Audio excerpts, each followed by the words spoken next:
Eh, kamu tahu nggak sih apa pengertian dari hakikat bahasa? Aku bingung nih. Oh, kalau itu aku tahu. Pada dasarnya, bahasa adalah sebuah sistem. Artinya, bahasa itu dibentuk oleh sejumlah komponen dengan pola yang tetap dan dapat memiliki beberapa kaidah di dalamnya. Hakikat bahasa, yakni sebuah alat komunikasi verbal yang digunakan manusia dalam menjalani kehidupan sehari-hari dan mempunyai sistem dengan pola tertentu. Nah, ada pula beberapa pendapat dari para ahli loh. Ada yang tahu nggak? Aku tahu, tapi hanya beberapa saja. Yang pertama, menurut ahli yang aku tahu yaitu dari Harimurti Kridalaksana, beliau mengungkapkan bahwa bahasa adalah sistem lambang bunyi yang arbiter yang digunakan oleh para anggota kelompok sosial untuk bekerja sama, berkomunikasi, dan mengidentifikasikan diri. Oh, aku sudah mengerti sekarang.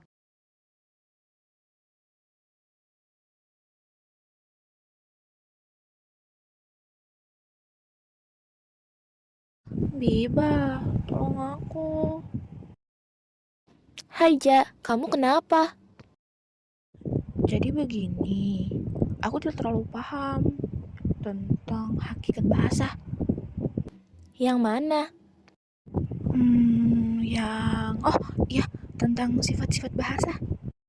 Oh, yang itu. Sini aku jelasin. Jadi, sifat bahasa yang pertama ada bahasa sebagai sistem. Bahasa memiliki sistem tertentu di dalamnya. Komponen-komponen yang terdapat di dalam suatu sistem bahasa harus tersusun secara teratur supaya dapat dimengerti oleh penutur dan lawan penuturnya. Komponen-komponen tersebut berupa subjek, predikat, objek, dan keterangan. Yang kedua, bahasa merupakan lambang. Lambang-lambang tersebut berwujud bunyi yang biasanya disebut sebagai bunyi bahasa. Setiap lambang dari bahasa dapat melambangkan sesuatu yang nantinya disebut dengan makna atau konsep. Dan yang ketiga, bahasa itu beragam. Bahasa itu mempunyai kaidah atau pola yang sama. Tetapi apabila disampaikan oleh penutur yang heterogen yang memiliki latar belakang sosial dan kebiasaan yang berbeda, maka bahasa dapat menjadi beragam. Oh, gitu. Oke, aku paham sekarang. Makasih, udah dijelasin.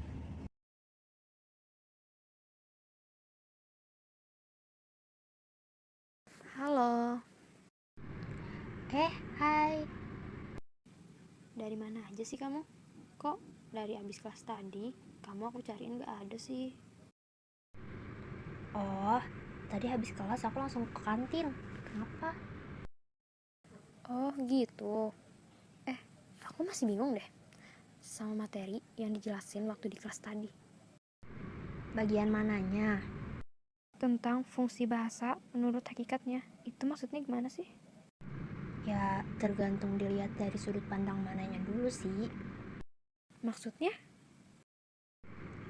Nih, dalam disiplin ilmu sosiolinguistik, fungsi bahasa mengacu pada sudut pandang penutur, pendengar, topik, kode, dan amanat. Kalau dari sudut pandang penutur, bahasa berfungsi agar si pembicara bisa menyampaikan apa yang ia pikirkan atau rasakan. Nah, kalau dari sudut pandang pendengar, bahasa dapat berfungsi direktif, sehingga pendengar dapat mengerti apa yang dimaksudkan oleh pembicara. Dari sudut pandang topik, bahasa itu bersifat informatif, jadi berfungsi sebagai alat untuk membicarakan objek atau peristiwa. Kalau dari sudut pandang kode, bahasa berfungsi metalingual atau metalinguistik. Artinya, bahasa itu digunakan untuk membicarakan bahasa itu sendiri. Kalau dari segi amanat, bahasa itu bersifat imajinatif. Artinya, bahasa dapat menyampaikan pikiran, gagasan, dan perasaan seseorang. Gitu, Bel, kurang lebihnya. Wah, bahasa ternyata punya arti dan fungsi yang luas banget ya.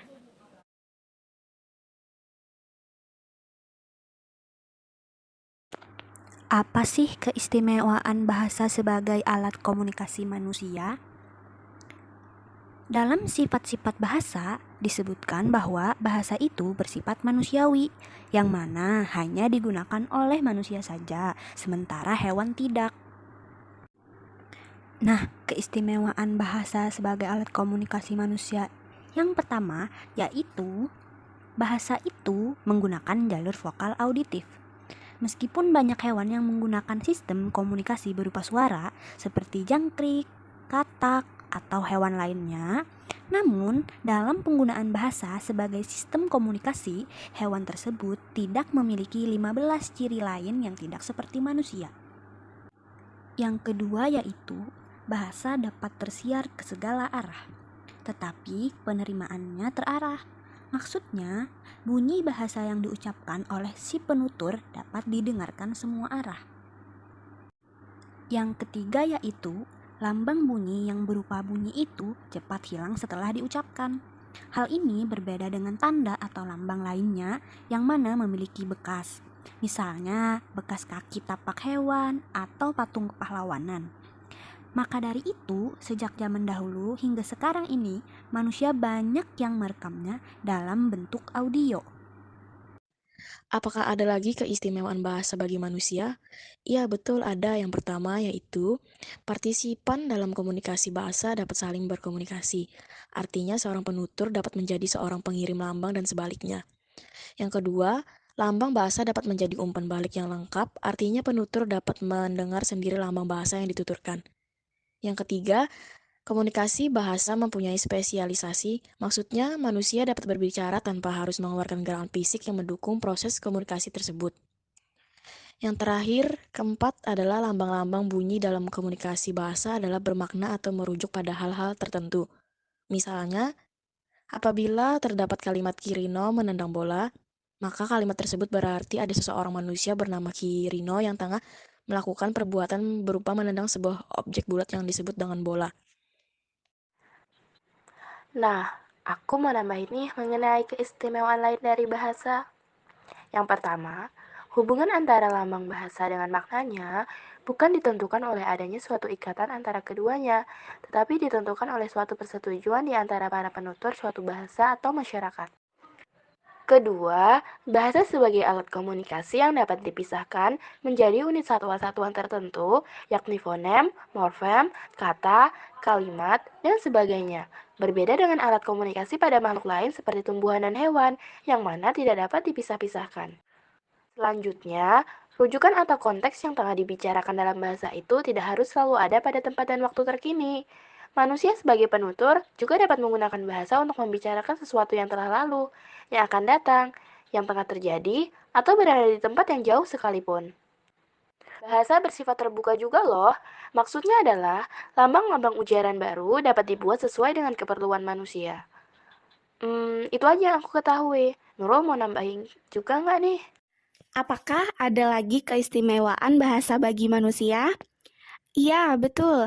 Ada 4. Yang terakhir yang aku ketahui yaitu 1.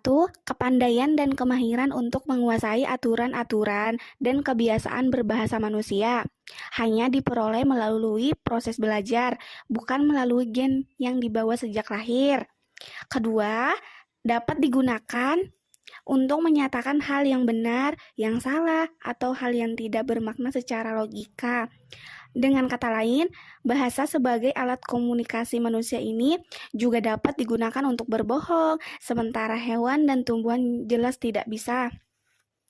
Ketiga, bahasa memiliki 2 subsistem, yakni subsistem bunyi dan subsistem makna, yang kemungkinan bahasa tersebut memiliki ekonomis fungsi. Hal ini terjadi karena adanya bermacam-macam unit bunyi. Keempat, bahasa dapat digunakan untuk membicarakan bahasa itu sendiri, sementara alat komunikasi dari hewan tidak dapat digunakan untuk membicarakan komunikasi dari hewan itu sendiri, karena hewan berkomunikasi lewat bahasa tubuh. Oke, terima kasih.